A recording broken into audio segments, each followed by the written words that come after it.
नमः शिवाय। आइए सुनते हैं श्रावण सोमवार व्रत कथा। श्रावण सोमवार की कथा के अनुसार अमरपुर नगर में एक धनी व्यापारी रहता था।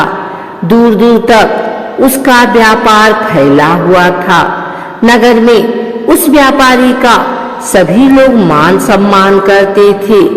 इतना सब कुछ होने पर भी वह व्यापारी अंतर्मन से बहुत दुखी था, क्योंकि उस व्यापारी का कोई पुत्र नहीं था।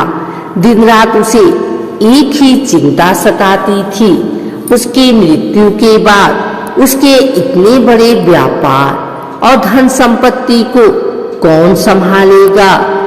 पुत्र पाने की इच्छा से वह व्यापारी प्रति सोमवार भगवान शिव की व्रत पूजा किया करता था।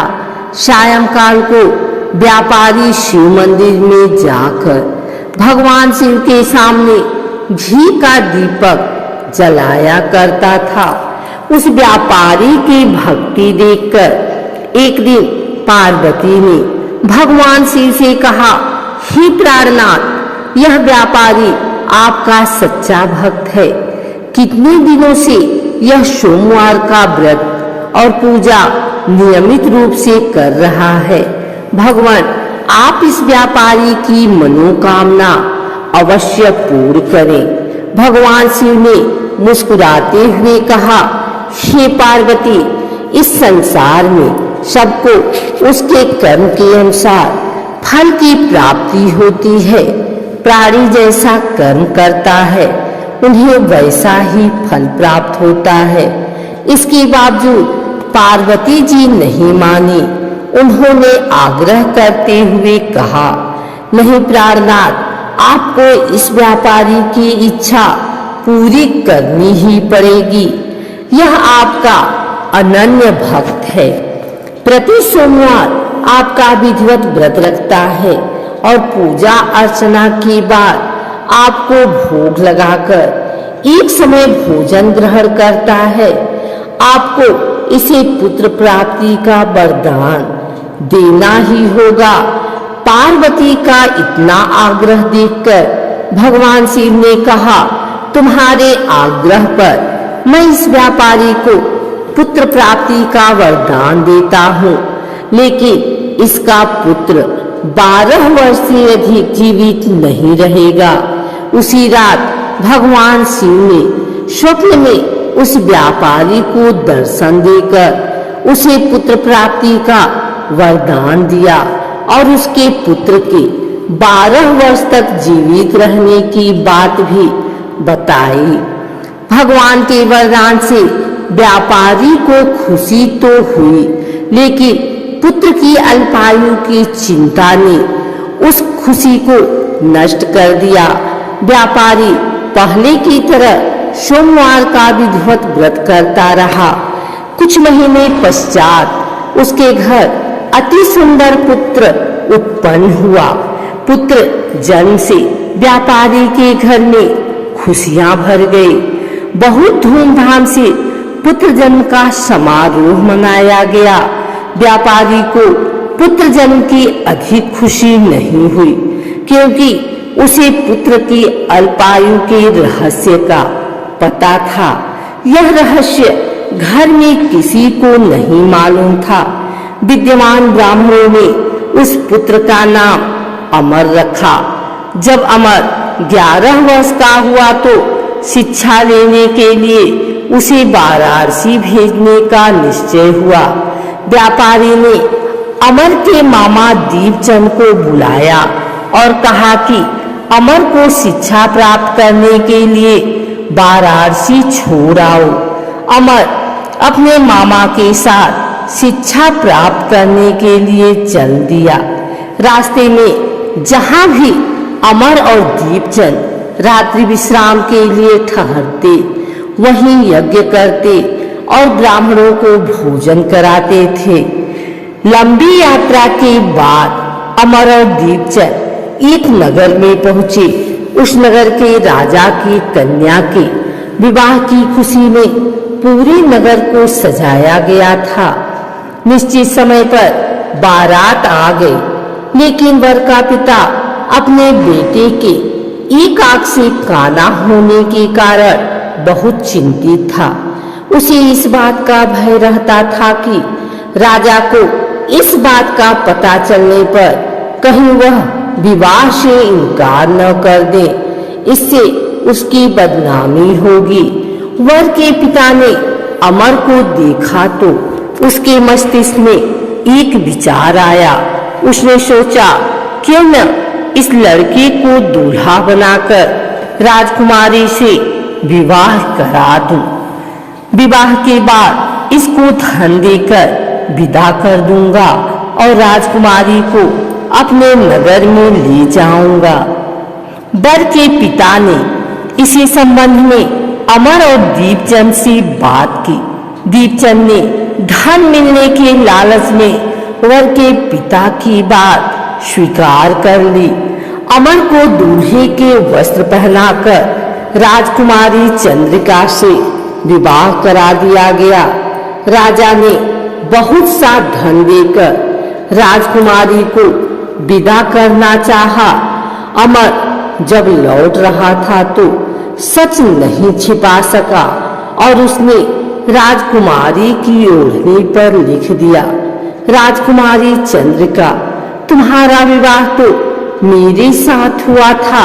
मैं तो वाराणसी में शिक्षा प्राप्त करने जा रहा हूँ। अब तुम्हें जिस युवक की पत्नी बनना पड़ेगा वह एक आंख से काना है।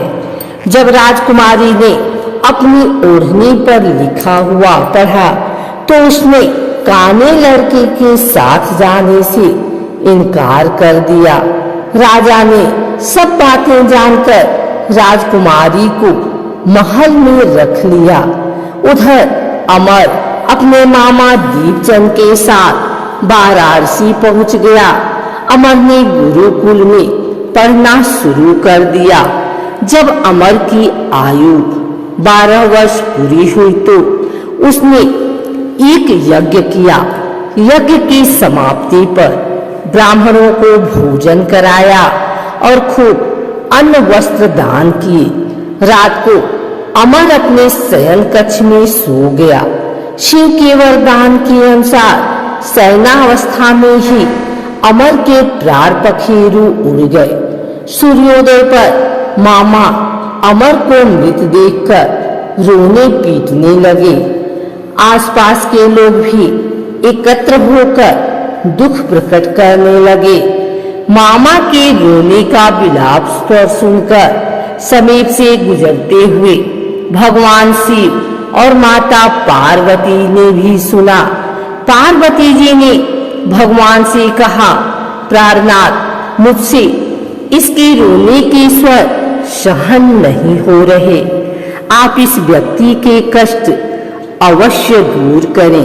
भगवान शिव ने पार्वती जी के साथ अदृश्य रूप में समीप जाकर अमर को देखा तो पार्वती जी से बोले, पार्वती, यह तो उसी व्यापारी का पुत्र है जिसे मैंने 12 वर्ष की आयु का वरदान दिया था। इसकी आयु पूरी हो गई है। पार्वती जी ने फिर भगवान शिव से निवेदन किया, हे प्राणनाथ, आप इस लड़के को जीवित करें, नहीं तो इसके माता पिता पुत्र की मृत्यु के कारण रो रो कर अपने प्राणों का त्याग कर देंगे। इस लड़के का पिता तो आपका परम भक्त है। वर्षों से सोमवार का व्रत करते हुए आपको भोग लगा रहा है। पार्वती के आग्रह करने पर भगवान शिव ने उस लड़के को जीवित होने का वरदान दिया और कुछ ही पल में वह जीवित होकर उठ बैठा। शिक्षा समाप्त करके अमर मामा के साथ अपने नगर की ओर चल दिया।